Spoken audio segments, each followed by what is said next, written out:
Graças a Deus. Que bom que você veio. A paz do Senhor para ti. Que Deus fortaleça o teu coração. Amém?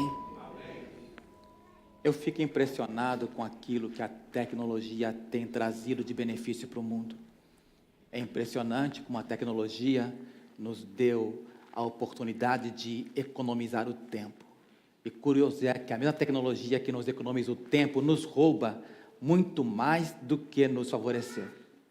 Um exemplo disso é aquilo que eu chamo de mensagens. As mensagens são tão instantâneas, você nem pensa, você simplesmente escreve, dá um joinha e aquilo chega lá do outro lado tão rápido. E nos tirou algo que era tão importante, aquilo que nós chamávamos de carta. As cartas eram bem interessantes, porque você não podia escrever qualquer coisa, porque aquilo ia ficar eternizado no papel. Se você, ao escrever, você tinha que pensar bem, porque aquilo ia ficar ali, a pessoa ia ver, ia rever, e aquilo podia mudar situações. Então a carta era algo que a tecnologia talvez nunca vá poder trazer para você o mesmo benefício. E falando em carta, algo tão antigo que eu quero trazer para você é uma carta da parte de Jesus. Vamos ver o que Jesus quer falar conosco na sua carta?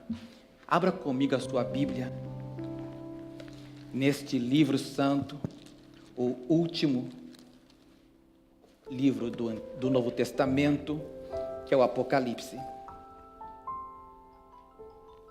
Esse livro santo nos fala a respeito daquilo que Jesus Cristo revelou.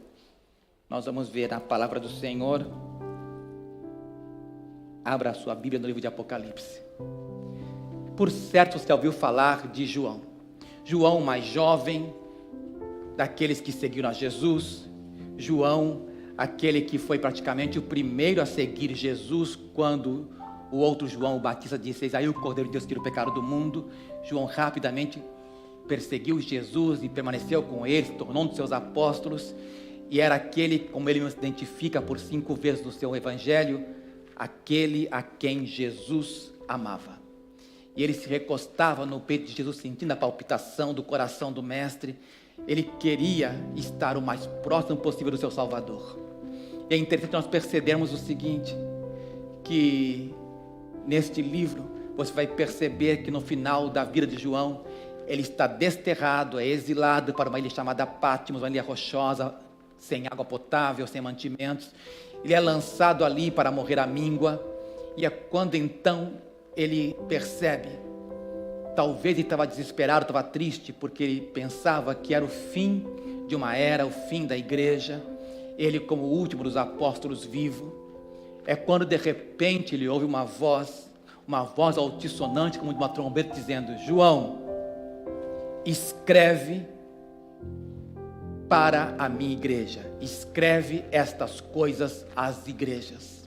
E quando João, ele ouviu aquela voz estrondosa, ele tentou se virar para ver aquele que falava com ele, e o quadro era aterrador, porque o que ele vê não é aquela figura que ele se recostava no peito, é o mesmo Jesus, não é outro, mas agora é o Cristo glorificado. E aí aquilo que ele vê lhe assusta muito.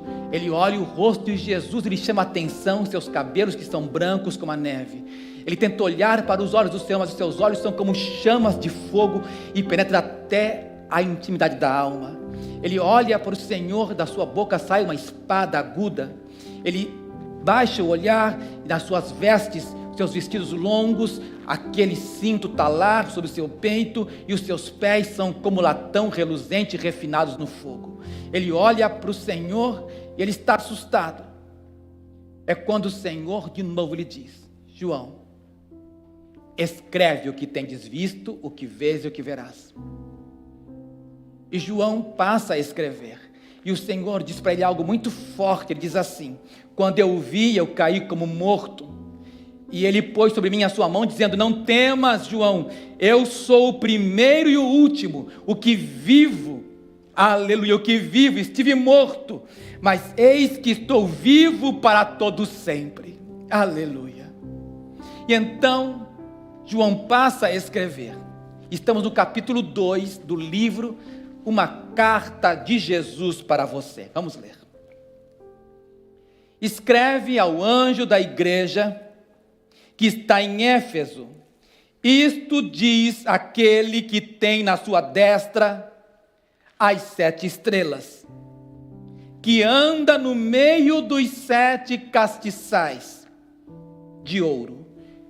Eu sei as tuas obras, e o teu trabalho, e a tua paciência, e que não podes sofrer os maus, e puseste à prova os que dizem ser apóstolos e o não são, e os achastes mentirosos, e sofreste, e tens paciência, e trabalhaste pelo meu nome, e não te cansaste.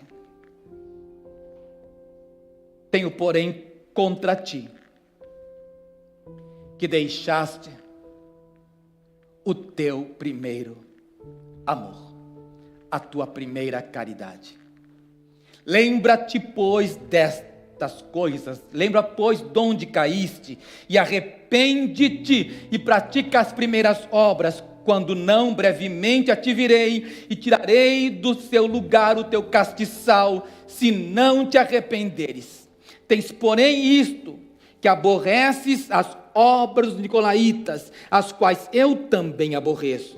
Quem tem ouvidos, ouça o que o Espírito diz às igrejas. Ao que vencer, dar-lhe-ei comer da árvore da vida, que está no meio do paraíso de Deus. Palavra do Senhor. Deus Pai, muito obrigado, Senhor, por esta noite, por aqueles que estão aqui neste culto. Pai, eu quero te agradecer, Senhor, por aquilo que o Senhor tem falado ao meu coração. E eu rogo, Pai, que o Senhor me ajude a distribuir, Senhor, o pão da vida. Que o Senhor nos leve, Pai querido, à reflexão daquilo que o Senhor tem dito nesta carta.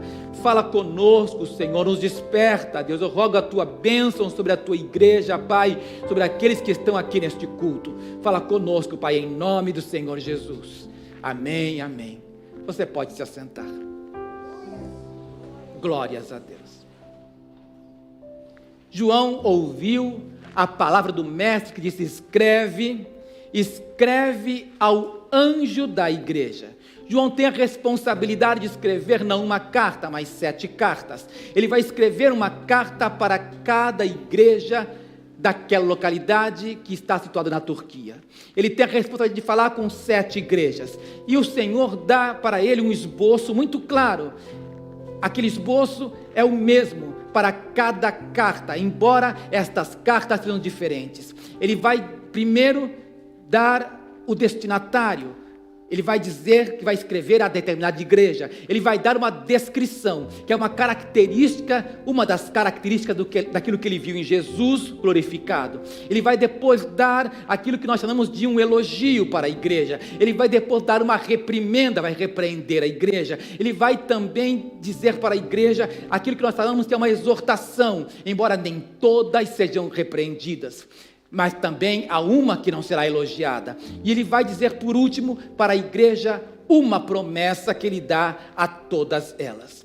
Você vai perceber que o Senhor, quando diz para ele, escreve, diz para ele nesta carta em específico, escreve à igreja de Éfeso.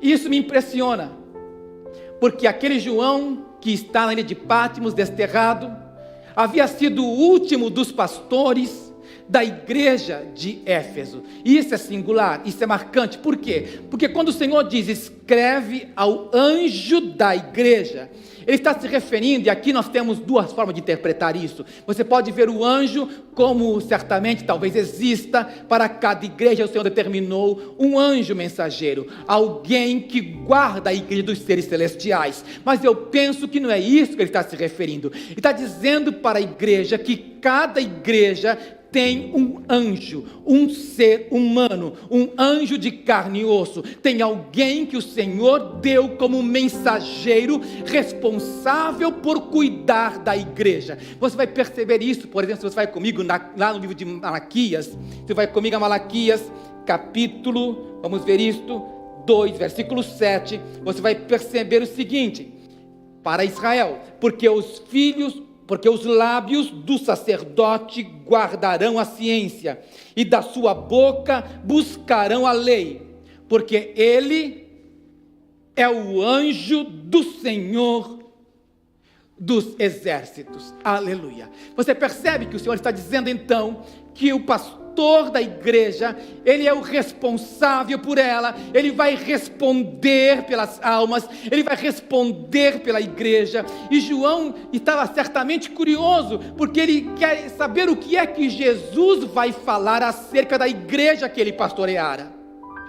Irmãos, o Senhor vai mostrar para João o seguinte, vai dizer para ele, diz o seguinte: assim diz aquele que tem na sua destra, na mão direita, as 7 estrelas, e que caminha no meio dos castiçais. O Senhor está falando, primeiro, que todo pastor, todo aquele que cuida da igreja do Senhor, está nas mãos do Mestre, está amparado pelo Senhor.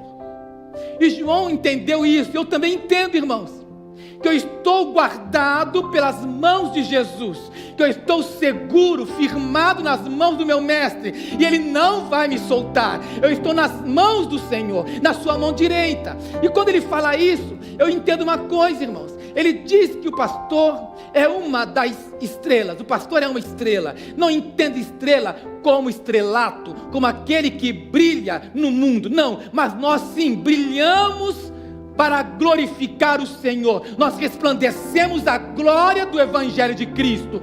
Nós como igreja entendemos que nós estamos aqui como um dos castiçais, e o Senhor está caminhando, andando entre os castiçais.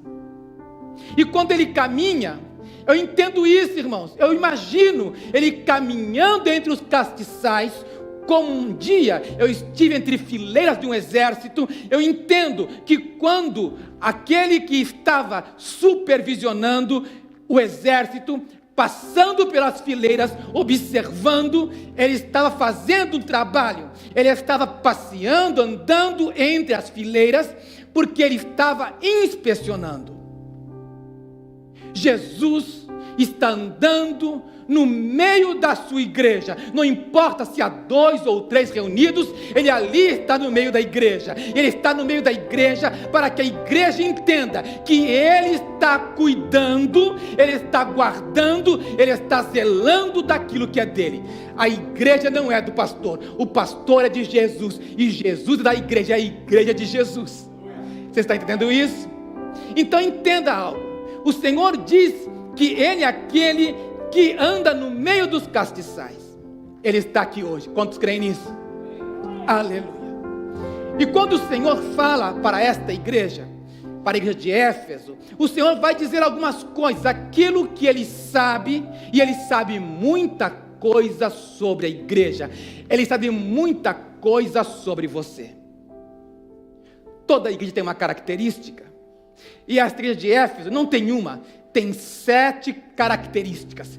É uma igreja que me impressiona, é uma igreja forte, pujante, é uma igreja perseverante, é uma igreja animadora.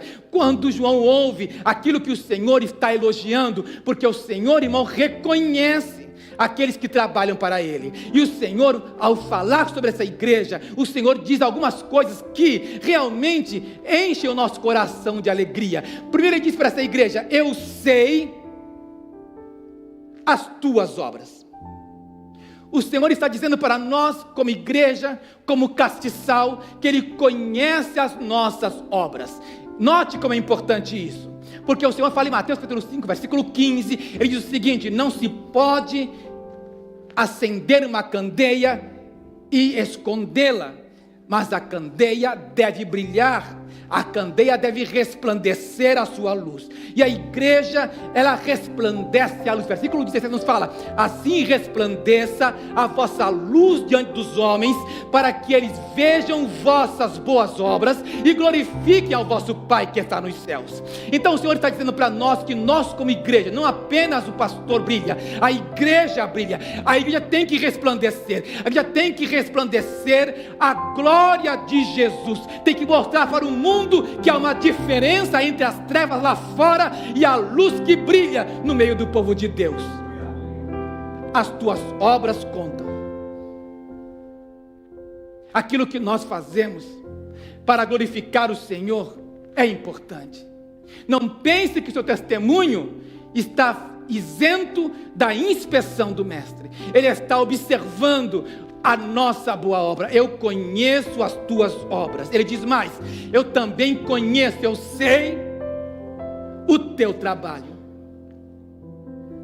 Irmãos, Jesus sabe o teu esforço, o teu empenho, aquilo que você está fazendo para o Senhor. Ele entende isso. O Senhor sabe o tempo que você gasta, o tempo que você se desgasta. O Senhor sabe do nosso trabalho para Ele. Nada, e a Bíblia fala para nós lá em 1 Coríntios 15, versículo 58, que nenhum trabalho no Senhor é vão. Portanto, sede firmes, abundantes na obra do Senhor, sabendo que no Senhor o vosso trabalho não é em vão.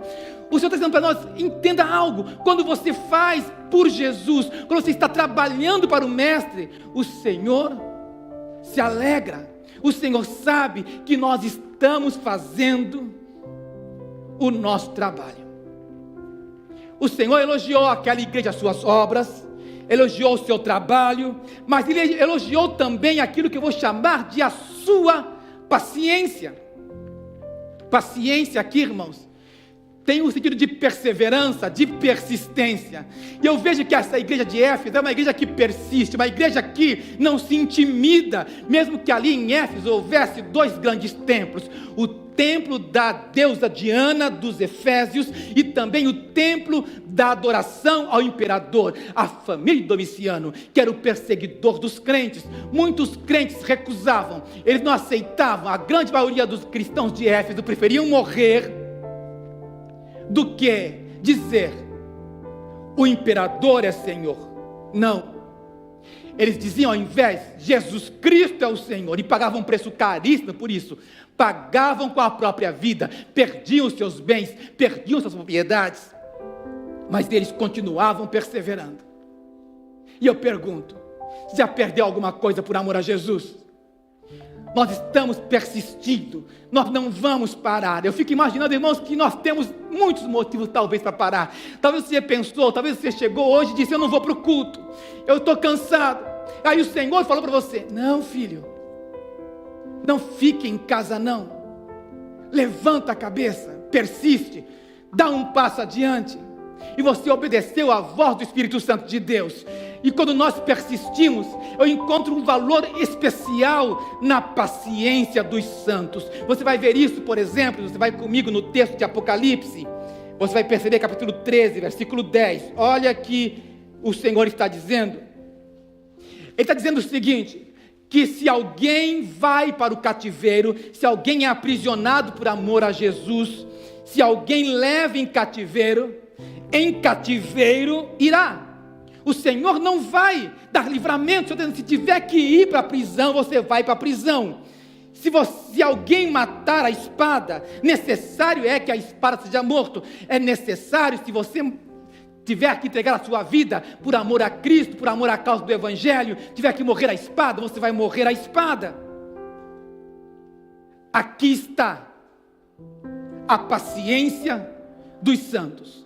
O Senhor está dizendo para nós, irmãos, que vai chegar um tempo em que a igreja sofrerá uma perseguição tal, que não haverá livramento, e os crentes terão que dar testemunho vivo. Eu fico imaginando, irmãos, esses crentes meia tigela, fico imaginando esses crentes rasos, que por qualquer coisa sentem que estão pegando no seu pé, os chamados crentes dodói, os crentes que são os crentes esparadrapo, estão pensando sempre, estão sempre dodói, e não entendem uma coisa, irmão: nós fomos chamados para sofrer pelo Evangelho de Cristo. Se for necessário pagar pela vida, nós daremos nossa vida por Ele.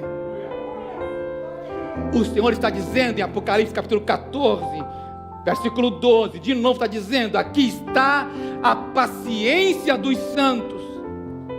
Aqui estão os que guardam os mandamentos de Deus e a fé em Jesus. Aí eu percebo que ser perseverante significa guardar os mandamentos e guardar a fé em Jesus. Você está guardando a fé? Temos que guardar a nossa fé. O Senhor está elogiando essa igreja. O Senhor está dizendo para essa igreja: vocês são lindos, vocês têm boas obras, vocês são maravilhosos, vocês têm trabalho, vocês são perseverantes, vocês têm a paciência. E o Senhor vai dizendo para esta igreja algumas outras coisas mais. Ele diz para ela: puseste à prova aqueles que dizem que são apóstolos e não são. Ele está dizendo para nós, irmãos, que vai chegar gente na igreja que vai querer impressionar com o seu título, vai querer mostrar que é alguma coisa. Eu fico imaginando o que está acontecendo com a igreja no mundo. A gente que não se conforma em ser pastor, alguns que querem mandar em todo mundo, querem se dizer apóstolos, alguns que já nem mais querem ser agora pai apóstolo, outro quer ser a patriarca, outro quer ser a terceira pessoa da Trindade, outro quer ser semideus. Eu não sei onde essa pessoa quer chegar, mas o Senhor diz para nós que a igreja de Éfeso, ela confrontou esses tipos, disse para eles o seguinte: se é apóstolo, então a melhor maneira de prová-los talvez seja não servi-los. Aí você vai ver como eles ficam irritados, porque eles querem reconhecimento. E o Senhor disse que essa igreja colocou-os à prova, e ela percebeu que eram mentirosos. O Senhor disse que essa igreja é uma igreja que tem zelo.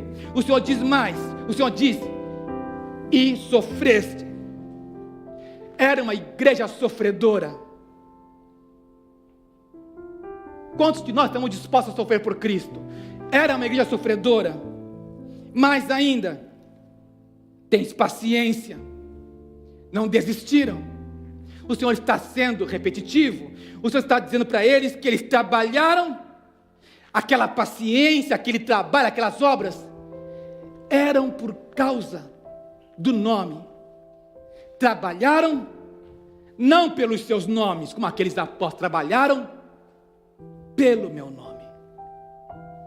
E o Senhor diz mais, e o Senhor, por último, diz a essa igreja, são 7 coisas que ele diz a 7ª coisa: igreja incansável, não te cansaste. Aí eu fico imaginando, irmãos, que o Senhor não está falando aqui do cansaço físico. O Senhor está dizendo que essa igreja era uma igreja laboriosa, era uma igreja esforçada, era uma igreja que pagava o preço de servir o mestre. E quando o Senhor fala que essa igreja é incansável, eu entendo que tipo de trabalho é esse. O Senhor está falando para essa igreja, como fala em Gálatas, capítulo de número 6, versículo 9. O Senhor diz assim: não nos cansemos de fazer o bem, porque a seu tempo ceifaremos, se não houvermos desfalecido. Aí eu vejo porque tem muita gente que está por alcançar a bênção e não alcança, porque desfalece, porque se cansa de buscar a Deus. Não se canse, continue buscando, no final tem recompensa. Aleluia. E depois que o Senhor elogia essa igreja, depois que o Senhor constrói um castelo, o Senhor diz para a igreja: tenho porém contra ti uma coisa. E aí eu vejo algo, irmãos, que uma coisa pode desqualificar 7, que uma só coisa pode colocar por terra toda uma construção. O Senhor está falando para essa igreja: vocês são de boas obras, vocês são de trabalho, vocês são pacientes, vocês são sofredores, vocês são zelosos, são incansáveis, mas eu tenho uma coisa contra vocês. E quando o Senhor fala isso, eu acho que João ficou surpreendido. O João, que era o pastor daquela igreja, agora desterrado, ele estava pensando o seguinte: o que o Senhor vai falar da igreja que eu cuido? João, tenho porém contra ti uma coisa. João, o apóstolo do amor, João, aquele a quem Jesus amava, e que disse no Apocalipse capítulo 1, versículo 6, se você está comigo no Apocalipse 1, versículo 6, ele diz que ele nos fez para si sacerdotes. Versículo 5 nos fala: aquele que nos ama e em seu sangue nos lavou dos nossos pecados. Não apenas João amava, não apenas Jesus amava João, Jesus é aquele que nos ama. Amém? Quantos são amados por Jesus? O Senhor fala para esta igreja, fala para mim e para você: tenho porém contra ti uma coisa, que tu deixaste, que tu abandonaste o teu primeiro amor. Aquilo foi como um punhal no coração de João. Como é um punhal no meu coração. Porque o Senhor está dizendo para nós, igreja, o Senhor está dizendo para mim e para você, que nós somos uma igreja produtiva, somos uma igreja responsável, somos uma igreja laboriosa, mas nós podemos estar equivocados, nós podemos estar fazendo muita coisa para Deus e não estamos fazendo nada. O Senhor está dizendo para nós que se você, de repente, estiver trabalhando no ministério, se você estiver no ministério de louvor, talvez se você estiver no ministério do diaconato, se você estiver no ministério do presbitério, se estiver na cantina, se estiver em qualquer dos ministérios da igreja, do departamento infantil, se você estiver fazendo, você está trabalhando, mas se a sua motivação não for a correta, você está talvez ocupando aquela mesma mentalidade de fábrica. Sabe aquela coisa de fábrica? Eu tenho que ir para a fábrica porque eu preciso, porque eu sou responsável. Eu vou para a fábrica cumprir uma escala. Você está vindo para a igreja do Senhor da mesma maneira, cumprindo uma escala. Você vem porque você é fiel. Você vem porque você é responsável. Mas o Senhor está dizendo, não basta isso. Tenho, porém, contra ti, que tu deixaste, que tu abandonaste o teu primeiro amor. Note, o Senhor não está dizendo para esta igreja, nem para mim, nem para você, que nós perdemos. Tenho, porém, contra ti que tu perdeste o teu primeiro amor. Não. Ele não está dizendo para você que você perdeu o primeiro amor. Há uma diferença sutil. Se você toma o trem e vai para Nagoya, de repente você toca nos seus bolsos e percebe, onde está a minha carteira? Você não sabe, foi uma coisa circunstancial, foi algo inesperado. De repente você não sabe onde está a carteira, você perdeu. Agora pense em uma outra situação. Você está em Nagoya, você olha e vê uma carteira elegante, você olha a costura da carteira, você olha a carteira e diz, eu quero essa carteira para mim. Você compra a carteira, adquire, porque você achou aquela carteira elegante, e você substitui a sua velha carteira por uma nova. Você trocou a sua carteira, você abandona, você deixa a velha, porque a nova é mais interessante. Note, você ainda tem a nova, você não perdeu a velha, você ainda tem a velha, junto com a nova. O que acontece é que você agora despreza a velha, por causa da nova. O que acontece é que nós estamos trocando o nosso primeiro amor. Tenho, porém, contra ti que tu deixaste de lado, tu abandonaste o teu primeiro amor.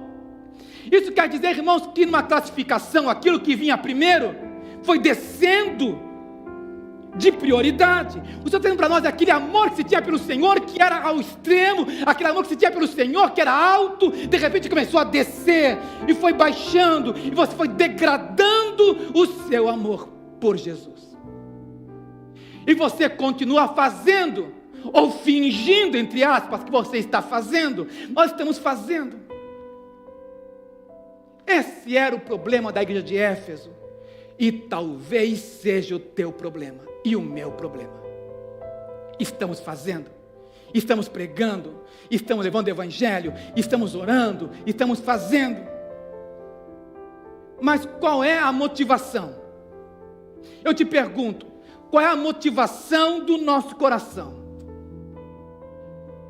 Tenho, porém, contra ti que tu abandonaste o teu primeiro amor. Quando o Senhor fala isso, irmãos, eu não tenho como não imaginar, porque tem muita gente que sim, tem abandonado o seu primeiro amor. Eu vou explicar isso para você. É mais ou menos como aquela mulher, aquela jovem, que se casa e tem o amor pelo seu marido, e de repente tem os seus filhos. Aí ela começa a dedicar aos filhos e esquece do marido. Ou como aquele marido que casou porque ama aquela mulher, e de repente agora ele tem contas, tem trabalho, e agora ele se dedica mais ao trabalho, e esquece da mulher. Nós estamos trocando de amores. O Senhor tem me dito que nós precisamos voltar ao nosso primeiro amor. Como é que se volta ao primeiro amor? Vou explicar para você. Eu me lembro, irmãos, quando eu namorava com a pastora, eu trabalhava em São Paulo. Então, eu não via a hora, ficava trabalhando, ficava pensando, quando é que eu vou ver a pastora? Quando é que eu vou ver? E eu, de repente, pegava o metrô de São Paulo, pegava o ônibus de Jabaquara, pegava carona, ia de uma forma para chegar o mais rápido possível. Um dia eu cheguei lá, na casa dela, e eu só tinha 1 hora para ficar com ela. Depois tinha que subir de novo. Cheguei lá, ela não estava. E como ela não estava, eu peguei um bilhetinho, coloquei ali um chocolate para ela e coloquei assim: vim, você não estava, fui, mas te amo. Não via distância, irmãos. Não havia como. Para mim aquela distância era tão curta, porque ela era a minha prioridade. Você entende? Lembra quando você vinha de muito longe? Você não se importava, você vinha, você transcorria. Talvez você pagava até pedágio para vir servir ao Senhor nessa casa. Você não se importava. Você fazia tudo por amor a Jesus. Hoje eu fico vendo diáconos que são diáconos, mas no seu coração já perderam o prazer de servir. Fico olhando pessoas que estão servindo por causa de uma escala. Quando não estão na escala, sentem-se aliviados. Eu fico imaginando, irmãos, que amor é esse o nosso? Que amor é esse da igreja? Que já não tem mais prazer, alegria de servir o Senhor. Isso é algo que me chama a atenção e me preocupa, porque isso pode estar acontecendo comigo. Eu me lembro muitas vezes, eu acordava bem cedinho, 5:30 da manhã, às 6 eu estava aqui na igreja, diariamente, para buscar o Senhor. Eu me lembro que eu vinha contente, pegava o carro e vinha para cá, ansioso de poder dobrar os meus joelhos, e parecia algo muito verdadeiro. Parecia que o Senhor estava aqui me esperando, e eu ficava imaginando: o Senhor está me esperando, não posso faltar. E eu ficava aqui 2 horas de oração buscando o Senhor, e aquelas 2 horas passavam tão rápido. Era algo tão gostoso estar diante do Senhor. Mas por algum motivo eu parei esse tempo de vir buscar o Senhor todos os dias, porque foi se tornando alguma coisa rotineira, foi se tornando uma coisa que era algo que era fruto da minha responsabilidade, já não era mais prazer. Estão entendendo?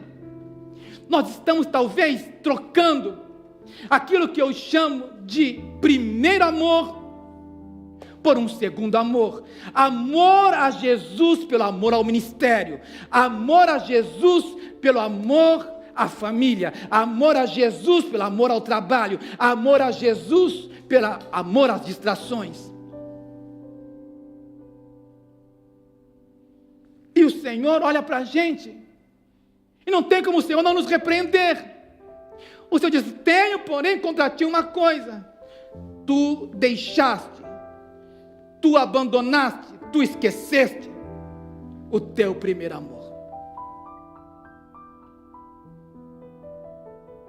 Mas o Senhor, que é bom, que elogia e depois exorta, Ele é aquele Pai sábio. Eu repreendo e castigo, eu disciplino aqueles que eu amo.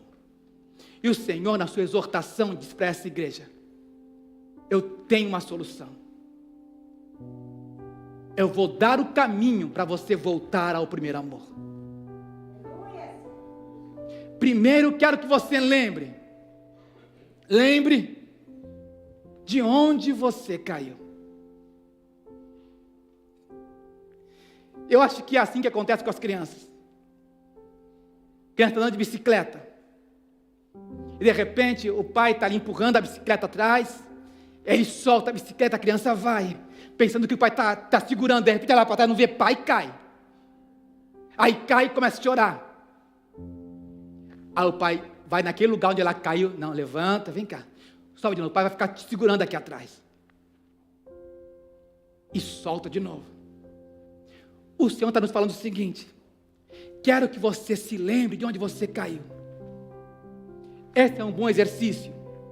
Lá em Lamentações, se você vai comigo para o texto de Lamentações, capítulo de número 3, versículo 21, ele diz para nós o seguinte: quero trazer à memória aquilo que me dá esperança.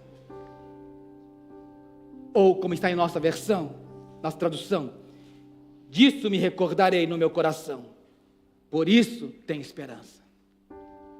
Quero trazer à memória aquilo que me dá esperança.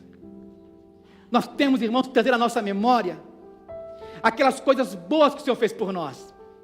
Eu falei no primeiro culto, depois que eu disse que eu percorria distância para ver a pastora, e ao lembrar disso, me deu até saudade daquele tempo. E meu amor por ela parece que reacende cada vez que eu lembro coisas boas a nosso respeito. O Senhor está dizendo para nós o seguinte: lembra daquilo que o Senhor fez por você. Lembra daquele momento que você talvez estava doente, à beira da morte, e você clamou pelo Senhor. Você falou: estou aqui cuidando de você. Seja paciente, não apenas no hospital, seja paciente também na sua aflição. Eu vou te curar. E o Senhor te restaurou.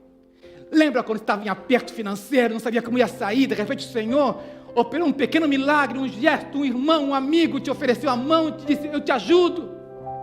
E você disse: só pode ser Deus olhando para a minha situação.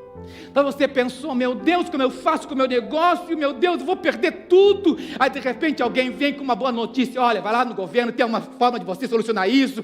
Deus traz uma pessoa que te ampara. Ai Deus, obrigado Deus por esta mão, obrigado Pai por aquilo que o Senhor está fazendo comigo. Em todo tempo nós estamos vendo flashes, recordatórios. O Senhor está lembrando para nós: olha um flash aqui, olha um flash ali, da minha bondade, do meu amor para com você. Eu não esqueci de você.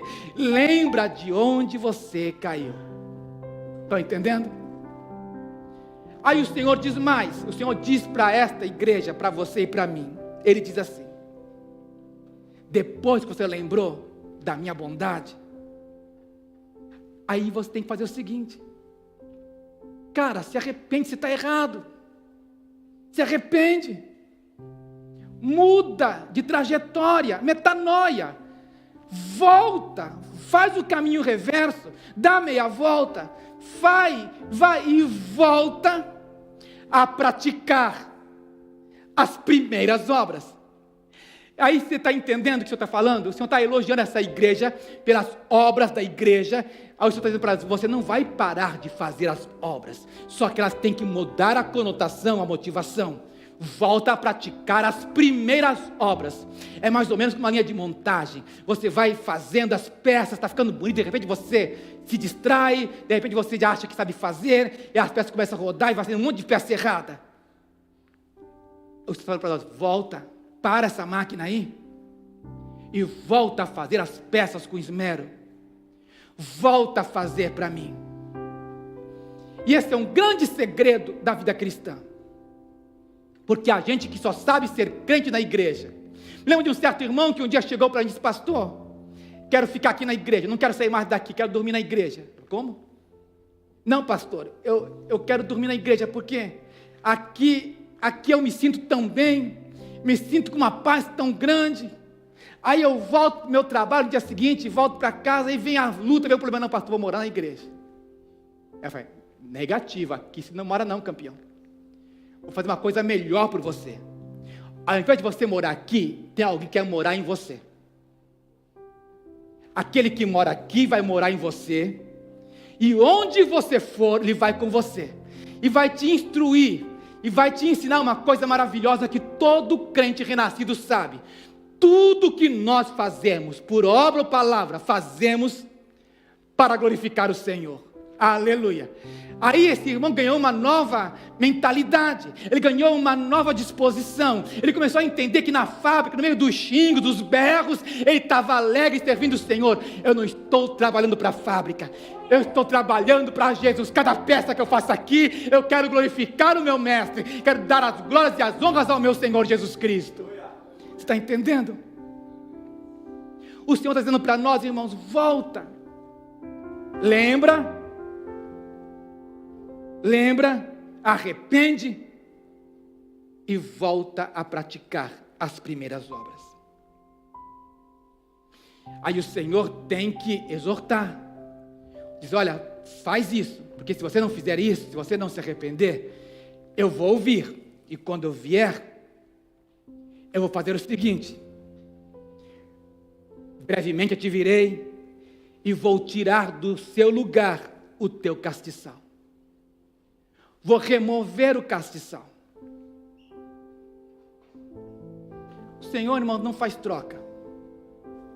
Não é como numa casa, por exemplo, que você cansou daquela luminária, que já não está mais agradável para você, não combina mais com os móveis, então você compra uma nova luminária, talvez mais bonita, você joga aquela de lado e toca por uma nova. Você não está falando isso, você está falando o seguinte: Ele está dizendo para a igreja, se vocês não tomarem cuidado, eu vou ter que remover o candelabro, o castiçal, porque ele não está brilhando mais, ele não está funcionando. Eu não estou trocando por uma questão de estilo, não estou trocando por uma questão de funcionalidade, estou trocando porque simplesmente não está operando mais, não está servindo mais. Uma igreja que não brilha, uma igreja que não resplandece a luz do Evangelho, não é mais igreja. É algo muito sério. O Senhor está dizendo para nós o seguinte: e a cada dia, irmãos, igrejas no mundo se abrem e se fecham. E o Senhor está dizendo para nós que nós continuaremos como igreja nessa nação, enquanto nós resplandecermos a luz do Evangelho de Cristo, nós continuaremos resplandecendo para a glória do Senhor. Amém? Então faço aqui uma pergunta para você, e faço uma afirmação também. Quem tem ouvidos, ouça o que o Espírito diz à igreja. Agora a minha pergunta: você tem ouvido? Está ouvindo? Então fique de pé.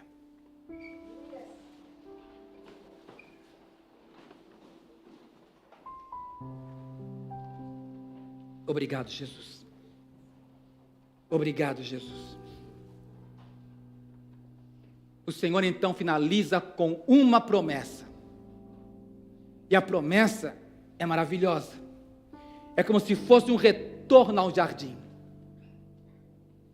O Senhor, quando criou o primeiro homem, disse: de todas as árvores do jardim tu comerás, mas daquela árvore ali do conhecimento do bem e do mal, tu não comerás, porque o dia que tu comer, certamente morrerás.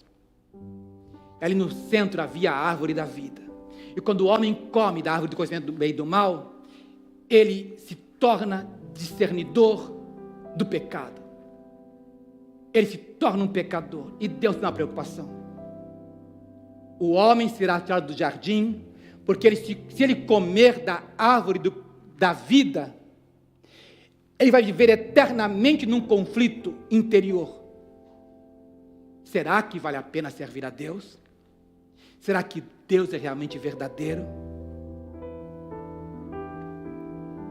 Agora o Senhor está dizendo para essa igreja: igreja, vocês foram lavados do meu sangue, e eu vou lhes dar o direito de comerem da árvore da vida. Sabe o que significa? Que nós viveremos eternamente junto com o Senhor, porque nós realmente terminamos o grande conflito cósmico. Nós realmente dissemos para o Senhor: Senhor, nós te amamos por ser quem tu és. Nós te amamos não por aquilo que tu fazes por nós, mas por ser quem tu és. Nós te amamos porque tu és o nosso Deus. Você está entendendo? Da próxima vez que você for servir, sirva diferente. Pode ser um cafezinho lá no restaurante. Você vai receber a pessoa com uma gentileza, com um sorriso aberto, não porque você tem um restaurante, mas porque você está vendo possibilidades. Você está vendo que há uma possibilidade dessa pessoa entender que essa recepção não é apenas porque você quer mostrar gentileza. Você está demonstrando Jesus. Você está sendo Jesus para aquela pessoa.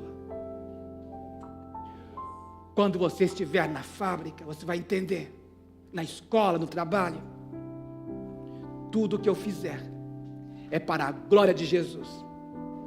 E mais ainda, quando você estiver na casa do Senhor, você vai fazer da melhor forma possível. É para o Senhor. É para o Senhor. Vamos pedir perdão ao Mestre? Vamos pedir ao Senhor que o Senhor nos perdoe, que o Senhor nos lave, nos dê a motivação certa. Oremos a Deus. Deus Pai, Senhor, Deus, eu reconheço, Senhor, Senhor Deus, o quanto eu preciso voltar ao meu primeiro amor. Senhor, eu não quero fazer as coisas, Pai, por pura responsabilidade. Não quero, Senhor, meu Deus, te servir, meu Deus, por obrigação. Eu te sirvo por amor.